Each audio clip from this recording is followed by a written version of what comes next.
कुछ और 2-4 क्वेश्चन करते हैं फिर आगे बढ़ते हैं। बेसिक स्ट्रेंथ के, जैसे ये हो गया O minus A part, B part हो गया CH2O माइनस, सी पार्ट हो गया CH3CO माइनस, डी पार्ट हो गया CH3O माइनस है। जल्दी जल्दी बताना है। फर्स्ट क्वेश्चन, सेकेंड क्वेश्चन ये मैंने करा चुका हूं लेकिन फिर भी बताओ। CH3 minus, NH2 minus, OH minus और F minus. Third ClO minus, ClO2 minus, ClO3 minus, ClO4 minus. Fourth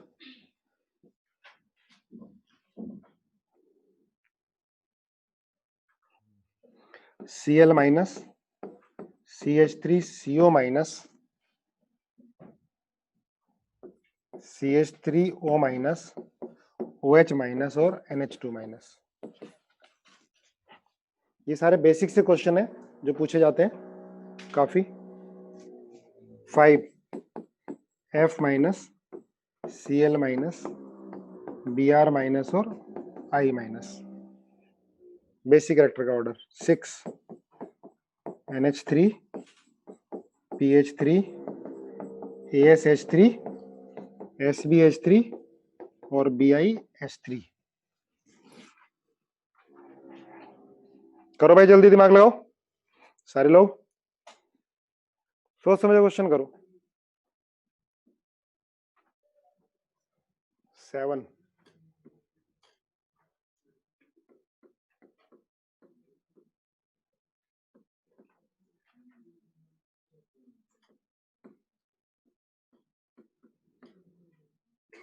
A part,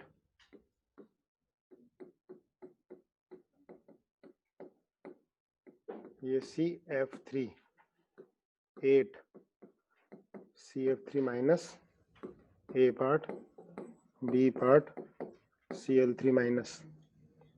9 NF3, A part, B part and Cl3।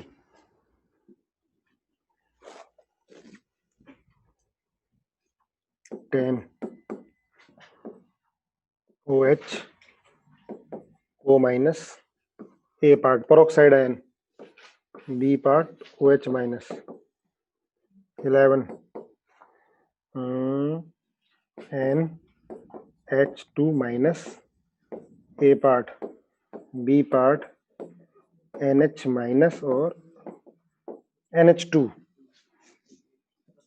कर लिया ना तुमने? चलो डिस्कस करते हैं अब। पहला बताओ बेसिक कैरेक्टर ऑर्डर। सबसे ज्यादा डी, सबसे ज्यादा डी, बिल्कुल सही है। डी के बाद बी के बाद ए के बाद, बिल्कुल सही है ना? यही होगा। देखो CH3O माइनस, इसका प्लस आई है, इलेक्ट्रॉन डेंसिटी बढ़ेगी, बेसिक कैरेक्टर बढ़ेगा। अब इसमें ये भी ऐसा ही है पर इसमें माइनस आई लगेगा इसका, तो बेसिक कैरेक्टर को थोड़ा कम कर देगा। यहाँ तो माइनस रेजोनेंस में जा रहा है, माइनस चार्ज बेंजीन के साथ रेजोनेंस में जा रहा है।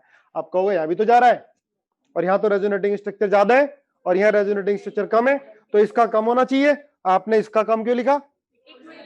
इक्विवेलेंट रेजोनेटिंग स्ट्रक्चर, ये ज्यादा स्टेबल है। या ऐसा कभी कंफ्यूजन हो तो तुम कंजुगेट एसिड बना लो। भाई इसका कंजुगेट एसिड क्या होगा? Acidic acid. इसका क्या होगा? फिनोल। तो आपको ये तो पता है कि फिनोल और एसिडिक एसिड में किसका एसिडिक कैरेक्टर ज्यादा होता है? एसिडिक एसिड का। एसिडिक एसिड तो सोडियम बाइकार्बोनेट में से CO2 को निकाल देता है, तो इसका मतलब ज्यादा एसिडिक है, तो उसका कंजुगेट बेस क्या होगा? वीक। जब भी कभी ऐसा कंफ्यूजन हो बेसिक कैरेक्टर में, क्योंकि हम एसिड को ज्यादा जानते हैं, ज्यादा पढ़ते हैं उसके बारे में, तो उसका कंजुगेट बेस क्या होगा? वीक होगा। हो गया भाई। अब देखो सेकंड, सेकंड में कौन सा होगा? यही ऑर्डर, यही ऑर्डर हो जाएगा, है ना? इसमें भी हम कॉन्जुगेट एसिड बना के कर सकते हैं, कॉन्जुगेट एसिड बना के कर सकते हैं। इनसे डिस्कस कर लेंगे दोनों से ना, जैसे बुकलेट कर रखी है इन दोनों से, ठीक है? उसका जो बचेंगे मेरे से बताओगे भाई, जीओसी के डाउट सारे, ठीक है, क्यों तुमने कर रखी है पहले, आपस में डिस्कस करके निपटा लिया करो, 99% खत्म हो जाएंगे, ठीक है, बचेंगे 0.1%, थोड़े दिन बाद वो भी खत्म हो जाएंगे, मेरे से पूछने की जरूरत नहीं पड़ेगी। देखो वो अपने क्या होगा, A B C D, clear है, क्योंकि यहाँ पे इलेक्ट्रॉन डेंसिटी ज्यादा होगी, यहाँ कम क्यों हो गई, रेजोनेंस हो रहा है, यहाँ पे 3 रेजोनेटिंग स्ट्रक्चर है, यहाँ पर 4 है, जितना चार्ज का डिस्पर्शन ज्यादा होगा उतना इलेक्ट्रॉन डेंसिटी कम होगी और बेसिक रिएक्टर उतना ही कम होगा, या क्या बना लो, कंजुगेट एसिड बना लो चाहे, ठीक है, हर तरह से पता होना चाहिए, कंजुगेट एसिड ज्यादा एसिडिक होता है तो कंजुगेट बेस क्या होगा, उसका वीक होगा, है ना। चलो ये बताओ, देखो इसमें अब कंजुगेट एसिड बनाओगे, क्या बनेगा इसका, HCl बनेगा, CH3COH, इसका बनेगा CH3OH, इसका बनेगा H2, इसका बनेगा NH3, ठीक है, पर इन दोनों में गड़बड़ हो जाती है, एसिड अब सबसे स्ट्रॉन्ग एसिड ये है ना HCl, तो कंजुगेट बेस क्या होगा, इसका वीक होगा, है ना। अगर हम देखने लगे कि यार इसमें तो रेजोनेंस हो रहा है, इसमें तो हो नहीं रहा है, लेकिन वो तो किस में कंपेयर करेंगे, जब एटम का साइज क्या होता है सेम, तब रेजोनेंस से कंपेयर कर लो, यहाँ तो Cl बहुत बड़ा है तो हमें कॉन्जुगेट एसिड बनाना पड़ेगा, तो कॉन्जुगेट एसिड इसका स्ट्रॉन्ग है, सबसे स्ट्रॉन्ग है, तो ये Cl-N क्या हो गया, वीक बेस हो गया, सबसे वीक है, ठीक है, और सबसे स्ट्रॉन्ग कौन होगा, NH2-N, ठीक है, NH2-, या वैसे देख लो भाई, ये तो साइज बड़ा हो गया, डिस्पर्सन ज्यादा हो गया, सबसे वीक, यहाँ पर साइज लगभग सेम है, पर यहाँ क्या हो रहा है, रेजोनेंस, तो ये वीक हो गया, यहाँ पर रेजोनेंस नहीं हो रहा, यहाँ भी नहीं हो रहा, पर यहाँ पर CH3 का क्या प्लस आई है, इसलिए क्या होगा, इसका ज्यादा होगा, इससे बेसिक कैरेक्टर, तो ये लिखोगे आप NH2-, फिर क्या होगा CH3O-, फिर क्या होगा OH-, फिर क्या होगा CH3CO-, फिर क्या होगा Cl-, ठीक है, कोई कंफ्यूजन इसमें, कोई कंफ्यूजन नहीं, आगे देखो, फोर्थ सबसे ज्यादा किसका होगा, हाँ यही होगा ना भाई, साइज छोटा है ना, चार्ज डेंसिटी ज्यादा है, ये हो जाएगा। अब 6 बताओ, ये भी है ना, चार्ज डेंसिटी, यहाँ चार्ज डेंसिटी ज्यादा होगी, ठीक है। 7th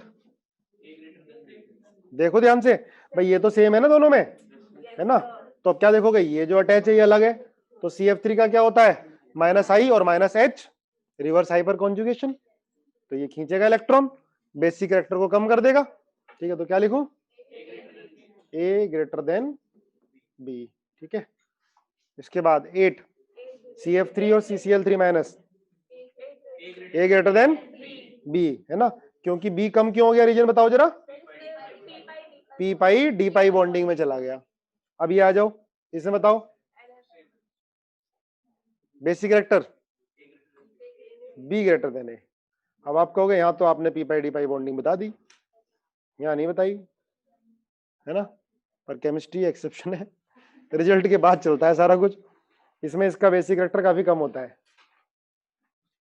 यहाँ पे P पाई D पाई बॉन्डिंग उतना इफेक्ट नहीं डालती, क्यों नहीं डालती पता नहीं, इसलिए आप इसको अलग से जरूर लिखो, क्योंकि आएगा तो अच्छे अच्छे बच्चे गलत करके आएंगे।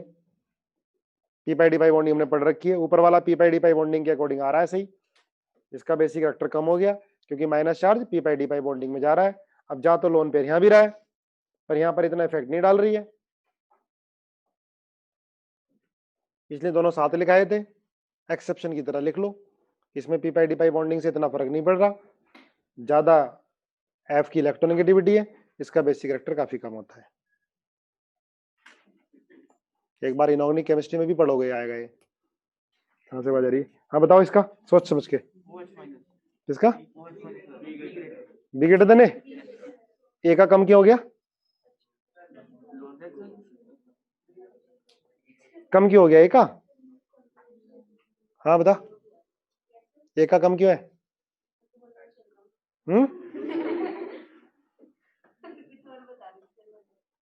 नहीं ये बताओ ना, वो तो है लेकिन वो रीजन नहीं है, रिपल्सन तो होगा, रीजन नहीं है, हाँ भाई रजनीश शर्मा बता,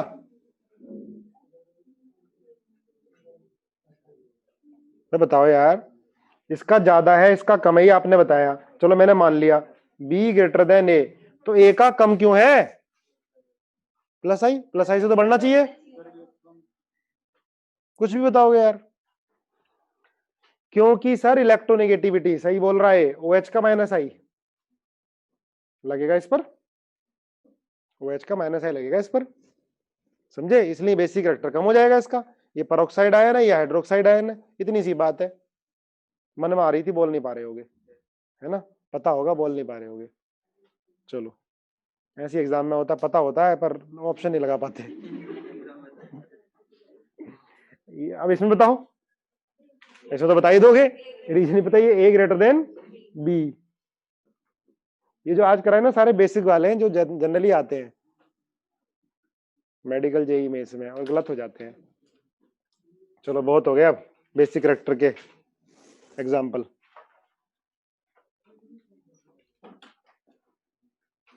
हेड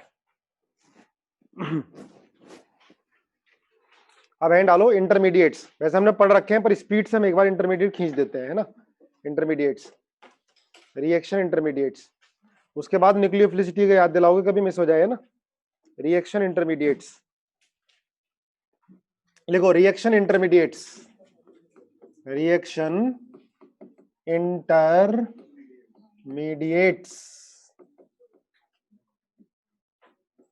रिएक्शन इंटरमीडिएट जो रिएक्शन के बीच में बनते हैं, प्रोडक्ट बनने से जस्ट पहले, है ना? कौन कौन से होते हैं? पहला कार्बोकेटायन, दूसरा कार्ब एनायन, तीसरा free radical,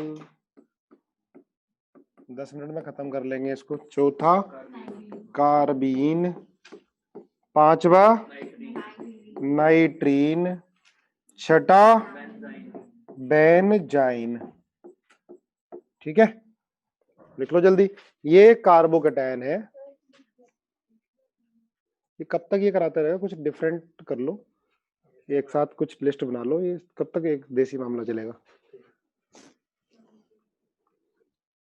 carbocation, carbanion, free radical, carbene, nitrene और बेंजाइन, ये होते हैं रिएक्शन इंटरमीडिएट्स। ठीक है, जितनी जरूरत है उतना हम कर लेते हैं, जल्दी जल्दी ना रिवाइज कर लेते हैं। पहला लिख लो कार्बोकेटायन, जरा थोड़ा जल्दी जल्दी लिख लो, कार्बोकेटायन। कार्बोकेटायन कैसे बनेगा? हेट्रोलिटिक बॉन्ड फ्यूजन से बनेगा, लिखने की जरूरत है नहीं, इतना तो पता ही है हमें, हेट्रोलिटिक बॉन्ड फ्यूजन बनेगा। एक चीज ध्यान रखना, ये एक होता है ये CH3+ और एक होता है CH5+।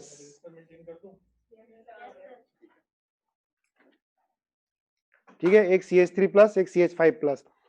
देखो CH5+ जो है ये स्टेबल नहीं रहना चाहिए, पर ये रिसेंटली डिस्कवर्ड है, जो अभी 20 साल पहले डिस्कवर हुआ है।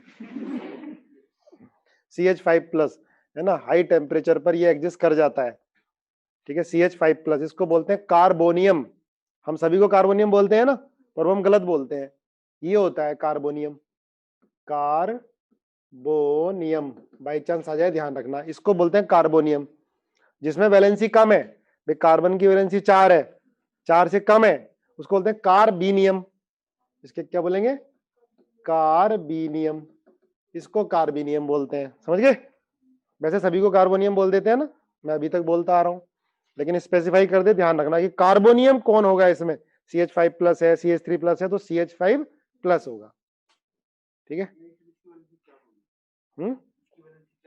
पहले तो 5 ही है, लेकिन कोई आगे वाला ऑर्बिटल, हाई एनर्जी वाला ऑर्बिटल यूज कर रहा है, ये कार्बोनियम और ये वाला कार्बीनियम। लिख लिया भाई, ध्यान रखना ना, बाई चांस आ जाए तो। बाकी सभी को हम जनरली कार्बोनियम बोल देते हैं, रियल में ये कार्बीनियम, ये कार्बोनियम, तो जो हम पढ़ते हैं सारे कार्बीनियम पढ़ते हैं, कह देते कार्बोनियम है सबको। ठीक है, आ जाए तो इसका मतलब ये एग्जिस्ट करता है, CH5+, किसी भी फॉरेन राइटर की किताब में ये मिल जाएगा।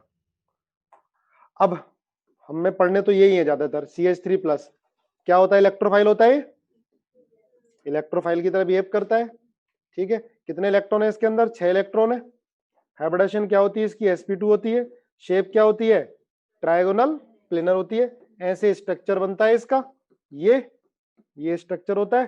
है ना, ये p ऑर्बिटल खाली रहता है इसका, है ना, प्लेनर शेप होती है ऐसे, p ऑर्बिटल खाली है इसका, ये होता है ये, है ना। सुनाई तो देगा, ये इलेक्ट्रोफाइल, इलेक्ट्रॉन 6, पैरा होता है डायमैग्नेटिक होता है, बताओ जरा,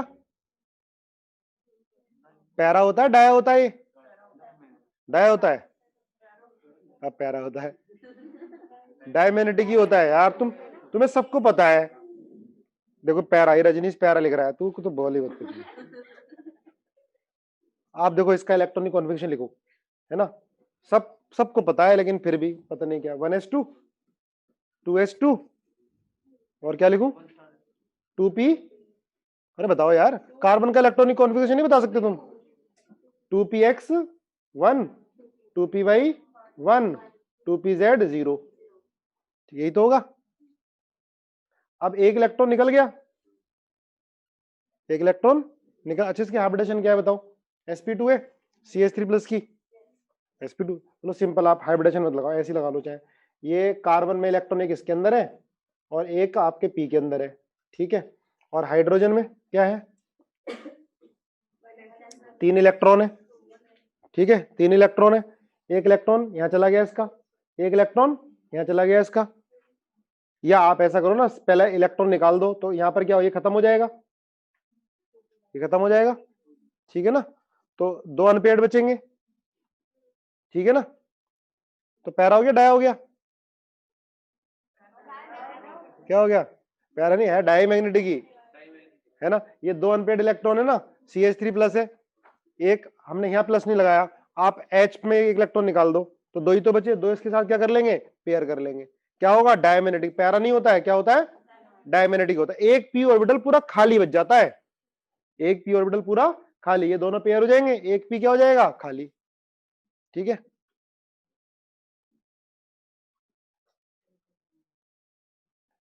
तो क्या हो गया, डायमैग्नेटिक हो गया, अनपेयर्ड इलेक्ट्रॉन नहीं है एक भी, p एक पूरा खाली है, इसलिए इलेक्ट्रोफाइल की तरह बिहेव करता है। चलो अब जल्दी से मैं कार्बोकेटायन लिख रहा हूं, टाइप्स ऑफ कार्बोकेटायन, आपको स्टेबिलिटी का ऑर्डर बताते जाना है, ठीक है। पहले लिख रहा हूं मैं एल्काइल कार्बोकेटायन, एल्काइल कार्बोकेटायन, थोड़ा जल्दी जल्दी लिखते जाओ।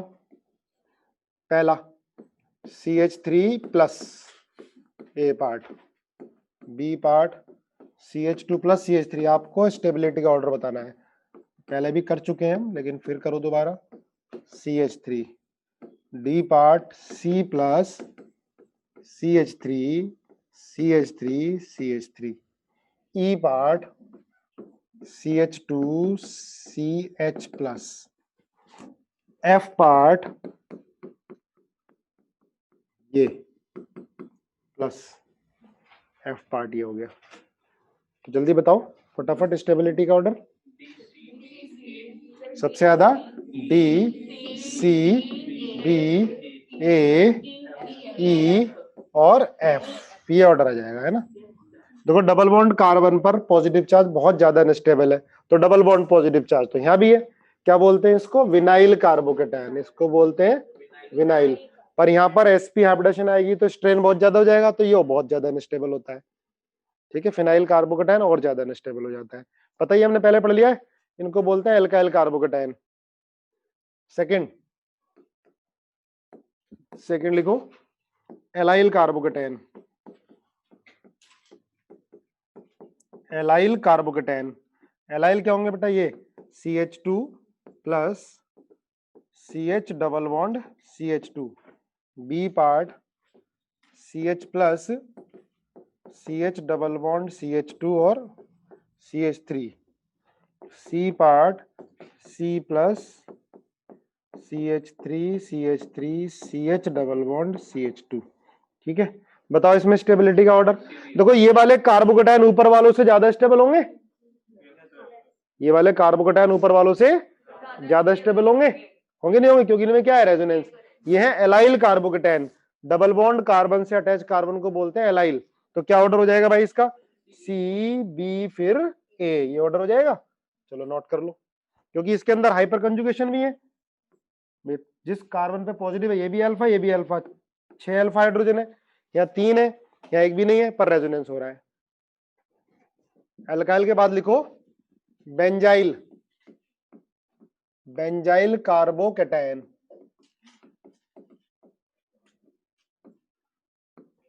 थोड़ा जल्दी हाथ चलाओ।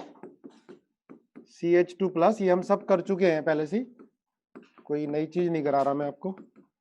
CH+ बाइफिनाइल मिथाइल कार्बोकैटायन और C part triphenyl methyl carbocation, है ना, नाम भी ध्यान रखना, ट्राइफिनाइल मिथाइल कार्बोकैटायन।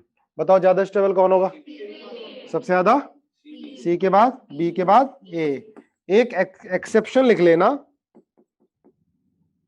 एक एक्सेप्शन लिख लेना, टर्शरी कार्बोकैटायन की जो स्टेबिलिटी होती है वो बेंजाइल वाले से ज्यादा, सबसे ज्यादा नहीं, ये नहीं कि डबल वाले ज्यादा होगी इससे। हालांकि रेजोनेंस हो रहा है पर यहाँ पर नो अल्फा हाइड्रोजन है, नो हाइपर कंजुगेटिंग स्ट्रक्चर बनेंगे, प्लस आई भी ज्यादा है तो इससे थोड़ी सी ज्यादा हो जाती है, अलग से लिख लो। दो वालों से ज्यादा नहीं होगी। मैथ में संडे को ग्रीस सर बिल्कुल फ्री रहते हैं, तो मैथ्स वाले बच्चे डाउट के लिए संडे को आ सकते हो। सैटरडे केमिस्ट्री में दोनों टीचर फ्री रहते हैं, सैटरडे को आ सकते हो। सर एक्सेप्शन रिपीट करना, एक्सेप्शन ये है बेटा, टर्शरी कार्बोकैटायन की स्टेबिलिटी बेंजाइल से ज्यादा होनी चाहिए। वैसे तो बेंजाइल की ज्यादा होनी चाहिए ना, क्योंकि रेजोनेंस हो रहा है, पर इसकी ज्यादा होती है टर्शरी वाले की, ठीक है, ये ध्यान रखना। इससे ज्यादा मत कर देना, इसमें नंबर ऑफ रेजोनेटिंग स्ट्रक्चर ज्यादा बन गए, इसमें 3 है पर हाइपर कंजुगेटिंग 6 है। वैसे तो रेजोनेंस हाइपर कंजुगेशन से स्ट्रॉन्गर होता है, पर ये एक्सेप्शन है, ठीक है, हो गया। चलो आगे लिखो next, aromatic carbocation, aromatic carbocation, aromatic, aromatic carbocation. Aromatic carbocation क्या होता है? जो 6 इलेक्ट्रॉन, वो सॉरी हकल रूल को फॉलो करे, है ना, कंडीशन फॉर एरोमेटिसिटी को फॉलो करे, जैसे ये है plus A part B part, ये आ गया। इन दोनों में, ये दोनों बेंजाइल वालों से ज्यादा स्टेबल है। मैं ऐसे लिखा रहा हूं इंक्रीजिंग ऑर्डर में, पहले मैंने एल्काइल लिखा है, फिर मैंने एलाइल लिखा है, फिर मैंने बेंजाइल लिखा है, फिर क्या लिखा है? एरोमेटिक। एरोमेटिक वाले बेंजाइल वालों से ज्यादा स्टेबल है। देखो ये जो है बेंजाइल वाले से ज्यादा स्टेबल है, क्योंकि इसके रेजोनेटिंग स्ट्रक्चर इक्विवेलेंट बनेंगे और दोनों रेजोनेटिंग स्ट्रक्चर में एरोमेटिसिटी मेंटेन रहेगी। लेकिन बेंजाइल वाले में जैसे ही पॉजिटिव चार्ज अंदर जाएगा, डबल बॉन्ड ऊपर चला गया, एक तो नॉन आइडेंटिकल, दूसरा अब एरोमेटिसिटी नहीं रहेगी बीच वाले में। बन रही है पिक्चर दिमाग में? अब देखो इन दोनों में, दोनों ही एरोमेटिक है, हकल रूल फॉलो कर रहे हैं दोनों, पर इन दोनों में कौन ज्यादा स्टेबल होगा? ज्यादा डिस्पर्सन ना पॉजिटिव चार्ज का, बी वाला। बी की स्टेबिलिटी ए से ज्यादा, नंबर ऑफ रेजोनेटिंग स्ट्रक्चर ज्यादा है, आइडेंटिकल तो दोनों में ही है। बी वाले को क्या बोलते हैं? ट्रोपाइलियम कार्बोकैटायन। बी वालों को बोलते हैं ट्रोपाइलियम कार्बोकैटायन। चलो देखो आगे, ये एरोमेटिक कार्बोकैटायन है, ठीक है। आगे इसके बाद, अच्छा इसमें ना कुछ क्वेश्चन आ जाते हैं इसका, जैसे ये वाला,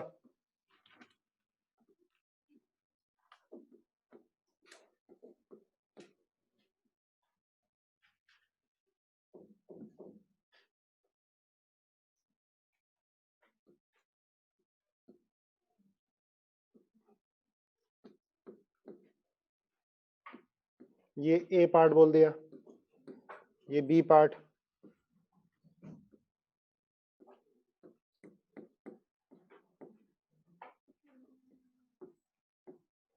इसमें आपको बताना रोटेशन बैरियर, ये जो इनका रोटेशन बैरियर बताना है।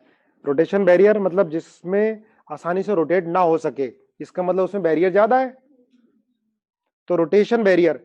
और ये तो पता ही है आपने कि डबल बॉन्ड रहेगा तो ग्रुप रोटेट नहीं हो पाएंगे, डबल बॉन्ड जिसमें टूट जाएगा और आसानी से टूट जाएगा उसमें रोटेट हो जाएगा। तो आपको बताना है कि इन दोनों में, ए और बी में, रोटेशन बैरियर किस में ज्यादा होगा? ऊपर वाले में, नीचे वाले में? जिसमें आसानी से टूट जाएगा, है ना, तो बताओ किसमें आसानी से टूटेगा?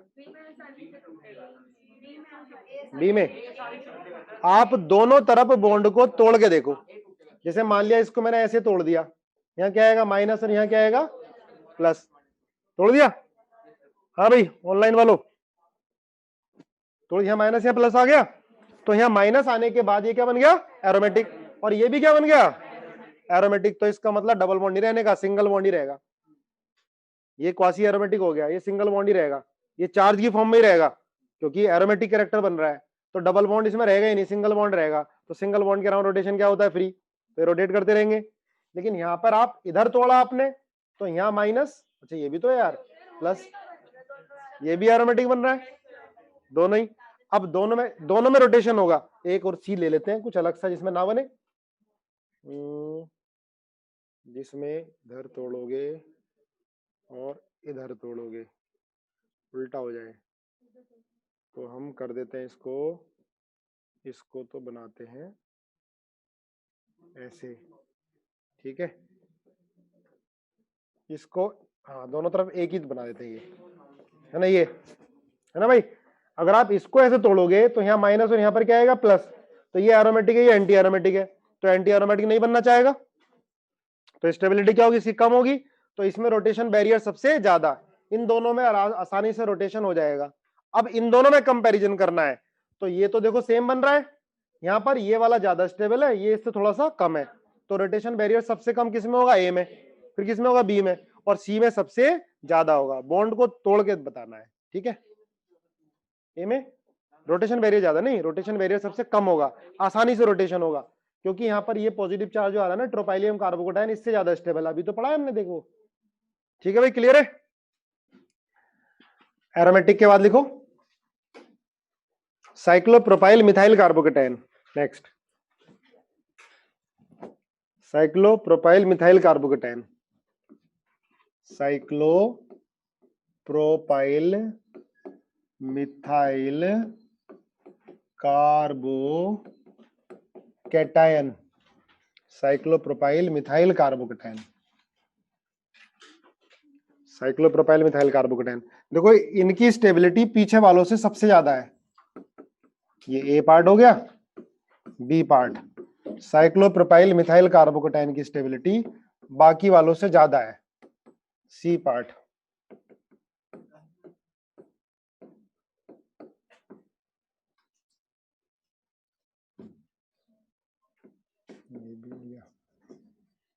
ठीक है, साइक्लोप्रोपाइल मिथाइल कार्बोकेटाइन बताया भी है मैंने आपको। साइक्लोप्रोपाइल मिथाइल कार्बोकेटाइन में क्या होता है, इसमें डांसिंग रेजोनेंस होता है, ठीक है, बस यही है अकेला। ये इसमें ना ये जो ये sp3 हाइब्रिडेशन है, ध्यान रखना स्टेबिलिटी का रीजन पूछ लेते हैं, ऑप्शन में थियोरेटिकल दे देते हैं। तो डांसिंग रेजोनेंस तो याद है, पर है क्या, ये होता क्या है ना, कैसे ओवरलैपिंग होती है ध्यान रखना, और किसकी ओवरलैपिंग होती है। तो ये साइक्लोप्रोपाइल मिथाइल कार्बोकेटाइन, इसकी स्टेबिलिटी मैंने सबसे ज्यादा बताई तुम्हें अब तक जितने पढ़ाए हैं, सबसे ज्यादा नहीं, अब तक जितने पढ़ाए हैं, इनसे ज्यादा वाला भी अभी आगे आएगा। अभी तक सबसे ज्यादा cyclopropyl methyl carbocation dancing resonance की वजह से, इससे पहले एरोमेटिक वाले, इससे पहले बेंजाइल वाले, इससे पहले एलाइल वाले, इससे पहले एल्काइल वाले, सबसे कम विनाइल डबल बॉन्ड कार्बन पर पॉजिटिव चार्ज, है ना, याद हो गए। और एक एक्सेप्शन लिखवाया टर्शरी वाले का बेंजाइल वाले से ज्यादा, ठीक है। अब देखो इसका रीजन क्या है, वैसे तो इसमें 3 मेंबर रिंग है भाई, इसकी स्टेबिलिटी कम होनी चाहिए थी, है ना। हाँ इसमें क्या होता, सिग्मा, कौन सा सिग्मा बॉन्ड sp3, भाई इसकी हाइब्रिडेशन क्या बेटा sp3 है ना, तो sp3 हाइब्रिड ऑर्बिटल, और ये sp3 हाइब्रिड ऑर्बिटल इसका भी, ये ऐसे ऐसे बेंट होता है, ऐसे बाहर इलेक्ट्रॉन डेंसिटी निकली हुई होती है, sp3 हाइब्रिड ऑर्बिटल। भाई ये बॉन्ड इसका sp3, इस कार्बन का इसका sp3, इनकी ओवरलैपिंग से तो बन रहा है, पर ये ऊपर की तरफ होता है, उससे क्या होता है, जो ये p ऑर्बिटल है ये इसके साथ ओवरलैप कर जाता है, जिससे पॉजिटिव चार्ज काफी कम हो जाता है। ओवरलैप करके दिखा दो तुम इसको, इसकी पाई इलेक्ट्रॉन डेंसिटी यहां चली गई, यहां चली गई, तो देखो ऐसे बॉन्ड तोड़ दो ऊपर की तरफ, ऐसे बॉन्ड तोड़ दो, दिखा दो, ऐसे बॉन्ड तोड़ोगे तो यहाँ क्या आएगा माइनस, यहाँ ये क्या है प्लस, बॉन्ड बना दूं मैं इसको, ठीक है। फिर ये CH2, फिर ये CH2 और प्लस, ये दोनों आपस में रेजोनेटिंग स्ट्रक्चर है। इससे ये बन जाएगा, इससे बना दिया, इससे बना दिया, ठीक है। डांसिंग रेजोनेंस, वो वाला रेजोनेंस नहीं, डांसिंग रेजोनेंस है। इस डांसिंग रेजोनेंस में क्या हो रहा है, sp3 हाइब्रिड ऑर्बिटल की ओवरलैपिंग से जो सिग्मा बॉन्ड बन रहा है, ये इसकी इलेक्ट्रॉन डेंसिटी इसके साथ इंटरेक्ट कर गई, जिससे पॉजिटिव चार्ज क्या काफी कम हो गया। इसलिए साइक्लोप्रोपाइल मिथाइल कार्बोकेटाइन की स्टेबिलिटी बाकी और कार्बोकेटाइन से ज्यादा है, जितने अब तक हमने पढ़े हैं। ठीक है भाई, क्लियर है? चलो, तो इसमें आंसर क्या होगा, सी, बी, फिर ए। अब इनसे ज्यादा वाले, इनसे ज्यादा स्टेबल वाले कार्बोकेटाइन कौन से हैं बताओगे कोई? पी पाई, पी पाई, पी पाई, डी पाई। इनसे ज्यादा वाले जिसके अंदर बैक बॉन्डिंग होगी, बैक बॉन्डिंग, जिनमें एक्स्ट्रा बॉन्ड बन जाएगा, जिनमें एक्स्ट्रा बॉन्ड बन जाएगा, जैसे ये CH2 प्लस NH2, ठीक है। इसकी स्टेबिलिटी इससे भी ज्यादा है, ये एरोमेटिक बताया था ना मैंने, इससे भी ज्यादा है, इससे भी ज्यादा है, क्योंकि रेजोनेटिंग स्ट्रक्चर बनाओगे सब में पॉजिटिव आता जाएगा। इसका ऑक्टेट क्या इनकम्प्लीट है, यहां भी इसका ऑक्टेट इनकम्प्लीट है, जितने भी स्ट्रक्चर बनाओगे सब में ऑक्टेट इनकम्प्लीट ही रहेगा। लेकिन इसके रेजोनेटिंग स्ट्रक्चर में ऑक्टेट क्या हो गया, कंप्लीट हो गया, एक्स्ट्रा बॉन्ड बन गया, इसलिए इसकी स्टेबिलिटी बाकी वालों से ज्यादा होती है। ठीक है, हाँ, इन दोनों में आपस में पूछ ली तो इसकी ज्यादा बताओगे अब इस बात पे, लिख लो भाई।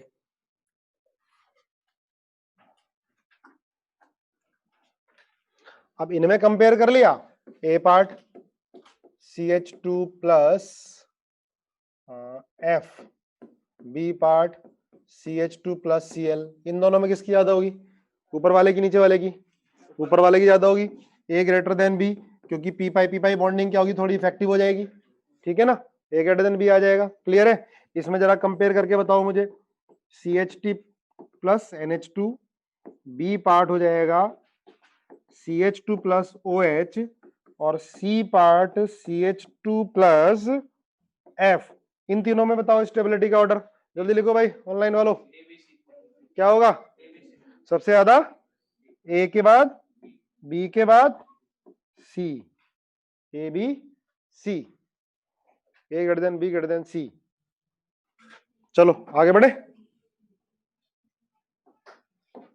बस खत्म कार्बोकेटाइन। ठीक है, पता ही होगा तो मैं रिवीजन ही कराना था। अब कार्बोकेटाइन कहाँ कहाँ बनने वाले हैं, मैंने रीअरेंजमेंट करा दिया था कार्बोकेटाइन का, hydride shift, methyl shift, ring expansion, ring contraction, ये कराया होगा इलेक्ट्रोमेरिक इफेक्ट में, हो गया था ना। ठीक है, एक चीज ना, मैंने एंथैल्पी ऑफ हाइड्रोजनेशन करा दी थी आपको, इनवर्सली प्रोपोर्शनल टू स्टेबिलिटी, है ना। स्टेबिलिटी एल्कीन की कैसे देखते थे हम, हाइपर कॉन्जुगेशन से। एक होता है एंथैल्पी ऑफ कंबशन, वो नहीं कराया था, बस 2 मिनट का टॉपिक है, देख लो। Enthalpy of combustion, enthalpy of combustion, enthalpy of combustion क्या होता है,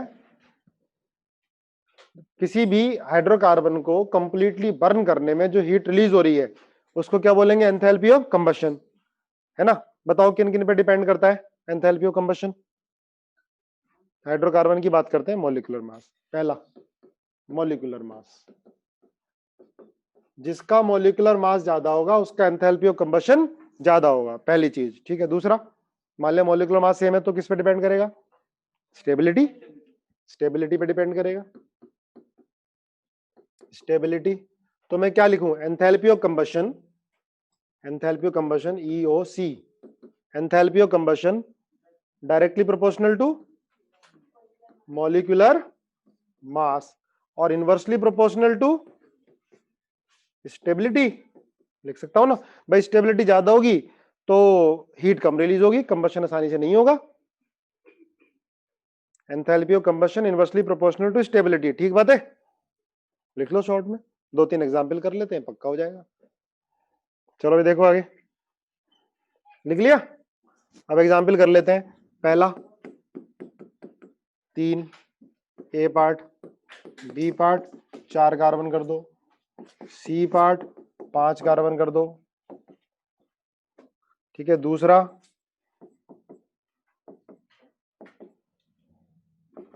ए part, B part, C part, हाँ जी। थर्ड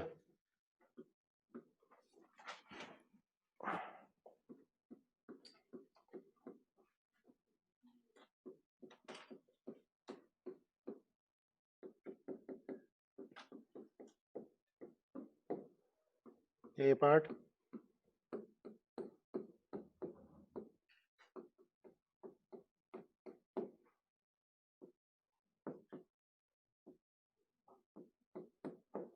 बी पार्ट,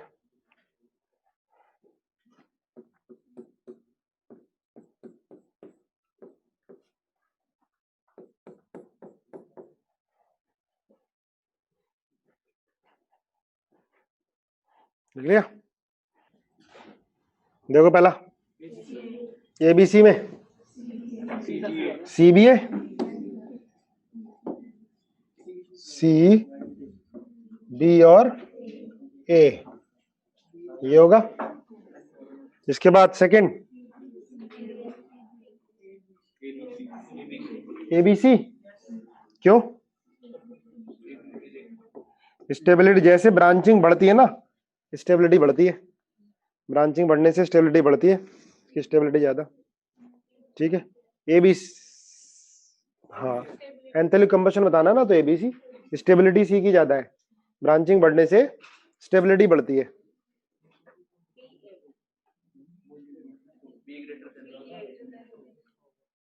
सर पहले का एबीसी नहीं आएगा, पहले का एबीसी नहीं आएगा, सीबी आएगा। कौन बोल रहा है? सीबी आएगा। मॉलिक्यूलर मास ज्यादा होगा तो एंथैल्पी कंबशन ज्यादा होता है। अच्छा ना, रिलीज होने वाली बतानी है, साइन नहीं देखना। सेकंड रिपीट क्या? बॉइलिंग पॉइंट तो उससे देखते हो ना, जिसमें ब्रांचिंग कम होती है, सरफेस एरिया उसमें ज्यादा है, तो बॉइलिंग पॉइंट अलग है, एंथैल्पी कंबशन अलग है। इसमें क्या है, देखो हाइड्रोकार्बन में ब्रांचिंग बढ़ती है तो एंथैल्पी ऑफ कंबशन कम होता है, ब्रांचिंग बढ़ने से स्टेबिलिटी बढ़ जाती है, ठीक है। इधर देखो ए बी में क्या होगा, बी ग्रेटर देन ए, बिल्कुल सही है, क्योंकि ए की स्टेबिलिटी ज्यादा है। ए की ज्यादा क्यों है? क्योंकि दूर दूर है, ये अबव द प्लेन है, ये बिलो द प्लेन है, ठीक है। बढ़े आगे।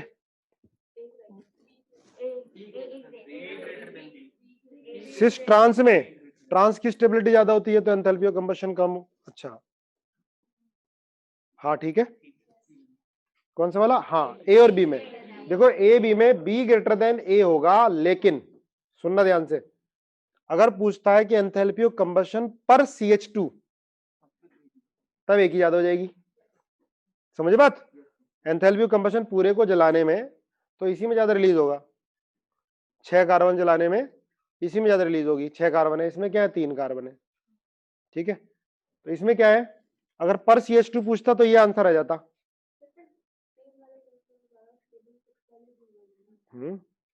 पर कार्बन ही तो ज्यादा है, तभी तो भाई, कार्बन ज्यादा है पर इसकी स्टेबिलिटी कम है, तो अगर 3 कार्बन से कंपेयर करोगे तो क्या होगा, ये वाली ज्यादा आ जाएगी। पर CH2 रिंग अगर पूछ लिया कि एंथैल्पी ऑफ कंबशन पर CH2, तो एक आ जाता होगा। ये बात समझ में आई ना क्या कहना चाह रहा हूं मैं? एंथैल्पी ऑफ कंबशन पर CH2 किसका ज्यादा होगा? एक का ज्यादा होगा। CH2 वाली बात समझ में नहीं आई है? पर ग्राम तो कैलोरीफिक वैल्यू होगी, हाँ हाँ बिल्कुल बिल्कुल, पर ग्राम कह सकते हो या पर CH2 कह सकते हो। CH2 का वेट कितना है? 14 ग्राम, ठीक है। 14 ग्राम बोल सकते हो कि 14 ग्राम, इसके 14 ग्राम जलाने में ज्यादा एनर्जी रिलीज होगी इसके 14 ग्राम जलाने में, ठीक है ना।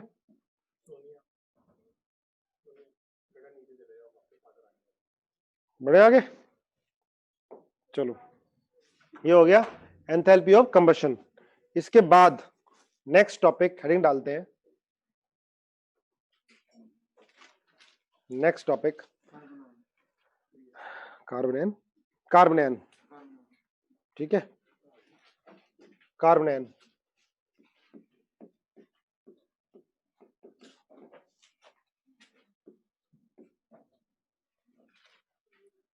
कार्बनेन।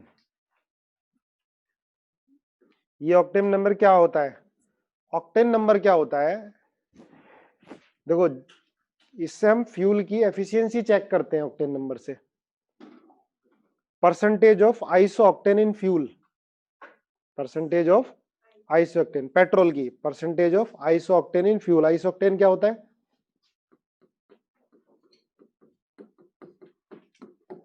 1 2 3 4 5 6 7 8, 8 ही हो गए ना। ये आइसो ऑक्टेन है। तो percentage of isooctane in fuel, जितना आइसो ऑक्टेन ज्यादा होता है पेट्रोल की एफिशिएंसी उतनी ही ज्यादा होती है। Percentage of isooctane in fuel, इसको बोलते हैं ऑक्टेन नंबर।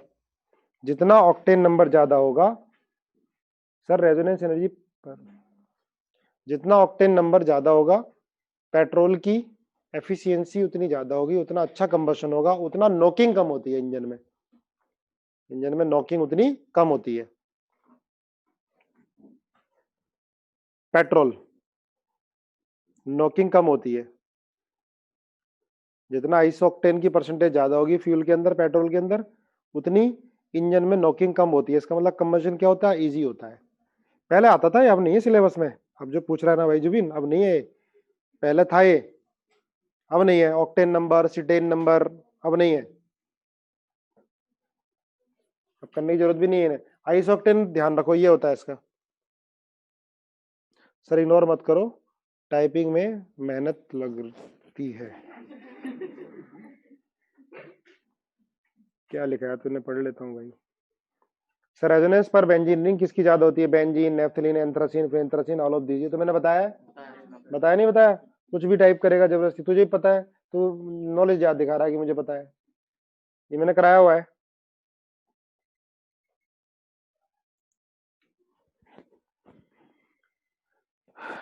चलो लिखो कार्बो कार्बनेन। कार्बनेन भी कैसे बनता है? हेटेरोलिटिक बॉन्ड फ्यूजन से बनता है। ठीक है, हेटेरोलिटिक बॉन्ड फ्यूजन से। ये है कार्बनेन। ये न्यूक्लियोफाइल की तरह बिहेव करता है, न्यूक्लियोफाइल की तरह बिहेव करता है। ठीक है, 8 इलेक्ट्रॉन है इसके अंदर। अच्छे बताओ, CH3 प्लस और CH3 माइनस में कौन ज्यादा स्टेबल होगा?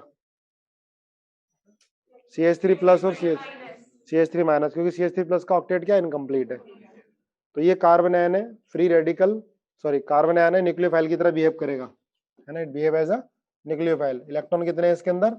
8 है। हाइब्रिडेशन क्या है इसकी? sp3 है। शेप क्या है इसका? ट्राइगोनल नहीं, सिर्फ पिरामिडल, सिर्फ पिरामिडल है। पिरामिडल, टेट्राडल नहीं, पिरामिडल, पिरामिडल है।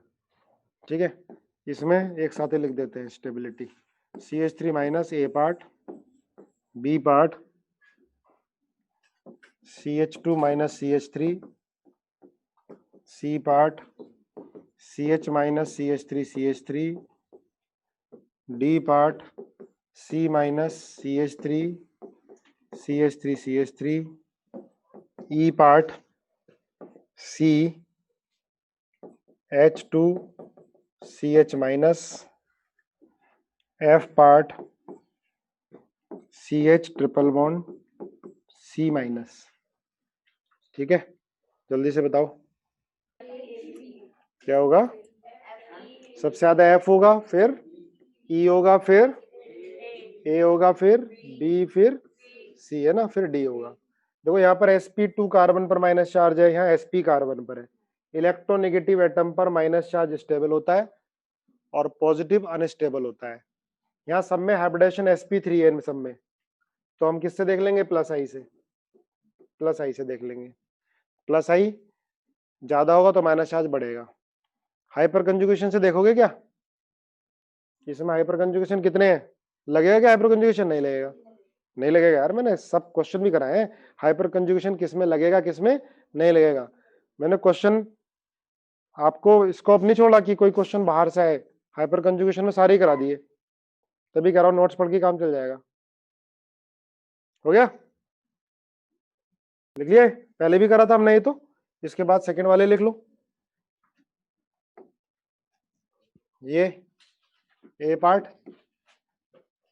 CH2 minus first, CH double bond CH2 allyl, B part CH minus CH double bond CH2 CH3, C part C minus CH3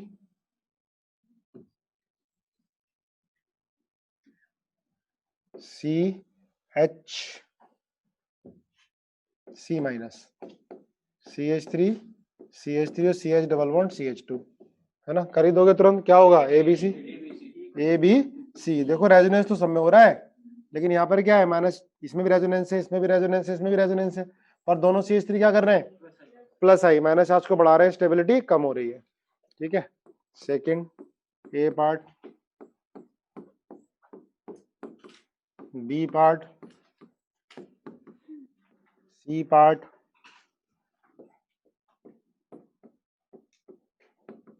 इनमें बताओ स्टेबिलिटी का ऑर्डर एबीसी में, जल्दी बताओ एकदम। सबसे ज्यादा ए के बाद सी, सी के बाद बी, बिल्कुल सही है। बी सबसे कम क्यों बोला, क्योंकि बिल्कुल सही है, एंटी एरोमेटिक है। बी क्या है, एंटी एरोमेटिक। चलो इसके बाद लिखो, ऐसे तो बहुत सारे एग्जाम्पल हो जाएंगे, छोड़ो। CF3 माइनस CCl3 माइनस, आपने पहले पढ़ लिया एसिडिक कैरेक्टर में, CCl3 माइनस की स्टेबिलिटी CF3 माइनस से ज्यादा होगी, p pi d pi bonding की वजह से, है ना, due to p pi d pi bonding. Carbanion ज्यादातर हमने एसिडिक कैरेक्टर में पढ़ लिए, तो ज्यादा जरूरत है नहीं। इसके बाद लिखो नेक्स्ट थर्ड ना, free radical. Free radical, free radical कैसे बनते हैं, होमोलिटिक बॉन्ड फ्यूजन से। ठीक है, होमोलिटिक बॉन्ड फ्यूजन से। अब एक चीज ध्यान रखना, जैसे CH3 रेडिकल है और CF3 रेडिकल है।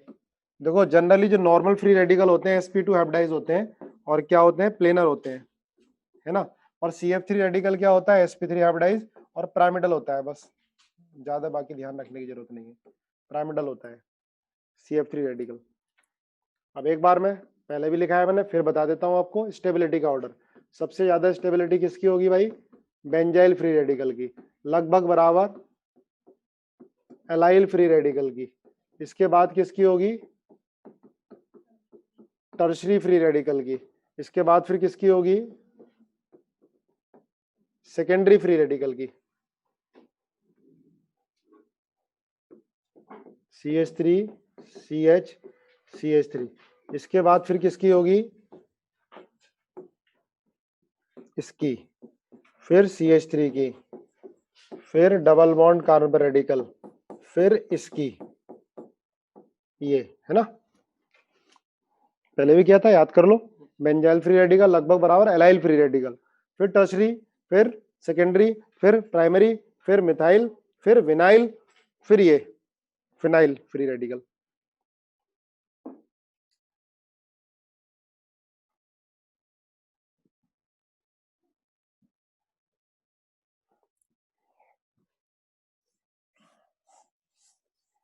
देखो जैसे ये है CH3O CH2 CH3, इधर है,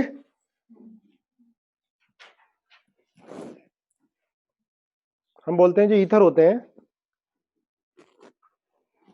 ये पेरोक्साइड बना लेते हैं ऑक्सीजन में, और फिर क्या हो जाते हैं, एक्सप्लोजिव हो जाते हैं, है ना। एनसीईआरटी की लाइन है, ईथर वाले चैप्टर में एनसीईआरटी की लाइन है कि ये ऑक्सीजन की प्रेजेंस में एक्सप्लोजिव हो जाते हैं, है ना। कोई रीजन बताएगा इसका, पढ़ा है पहले तो ये बताओ, याद है एनसीईआरटी, तो एनसीईआरटी में नहीं होगी फिर, है ना। चलो फिर भी उसका रीजन क्या होता है, देखो क्या होता है, जो ऑक्सीजन होता है लाइट की प्रेजेंस में CH बॉन्ड के बीच में इंसर्ट कर जाता है, CH बॉन्ड के बीच में क्या कर जाता है, इंसर्ट कर जाता है, और क्या बना लेता है, ये पेरोक्साइड। और ये पेरोक्साइड क्या होता है, एक्सप्लोजिव होता है। अब ध्यान रखो, ठीक है।